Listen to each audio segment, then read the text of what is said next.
आता इकडे बरं इकडे बरं मी सांगतो इकडे बरं इकडे. सर तुम्ही शिकवता? हां शिकत इकडे दे इकडे दिदी इथे तुमची लाठी काठी घेऊ एक मिनिट. थोडा अरे थांब देतो मी पण थोड्या वेळाने एकदम छान बोल बरं का. तुझं नाव वैजनाथ आजीनाथ बोडके. मग आता काठीण मला आठवण झाले बोडके साहेब म्हणून मी उदगीरला प्राचार्य असताना त्या DYSP होते उदगीरला. हां बोडके साहेब बोडके पाटील म्हणून DYSP म्हणजे पोलीसमधले मुख्य असतात ना जिल्ह्याचे मुख्य म्हणजे SP. तुम्ही पोलीसमध्ये होता? नाही सर अतिक्रमण अधिकारी कोण आहे? मनोज सर अतिक्रमण अधिकारी मनोज.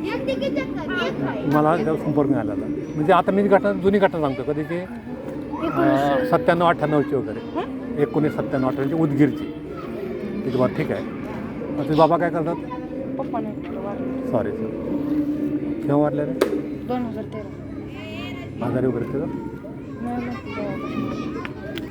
बरं भाऊ वगैरे एक मोठी लग्न झाले का अजून?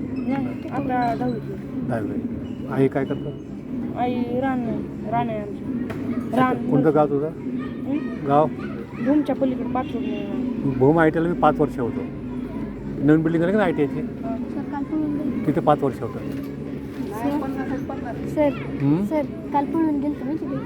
पळून गेलता का? घर सोडून त्याला लातूरला गेली. उदगीरला गेलता? चल हां भांडणं झाली म्हणून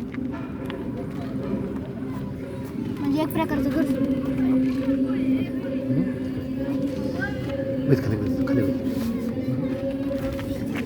खाली छान मुलगा एकदम. हां म्हणजे राग सगळ्यालाच येतो सगळ्याला राग येतो. मग रागाचा चांगला वापर करून घ्यायचा का रागाने आग लावायची आपल्या स्वतःला आपल्या मेंदूला असं सगळेजण शिकवतात सगळेजण म्हणतात. प्रत्यक्षात काय होतं? काहीतरी होतच राग. महात्मा गांधीला किती मुलं होते? नाही महात्मा गांधीला 4 मुलं होते. लग्न केव्हा झालं होतं? तुझं वय किती आहे? आता 13 लागतं. या वयात महात्मा गांधीचं लग्न झालं होतं 13 वर्षी.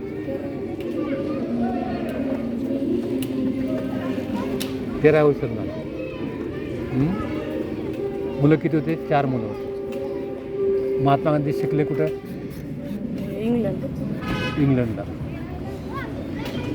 मग इंग्लंडला शिकायचं चाललं तर सगळं त्यांचे समाज होता की नाही आता आमचे मराठा असतात कोणी मुस्लिम आहे कोणी हिंदू आहे कोणी तेली आहे जो कुठे जातात मराठा हिंदू नाही गोष्टी तुला म्हणलं भूमला मी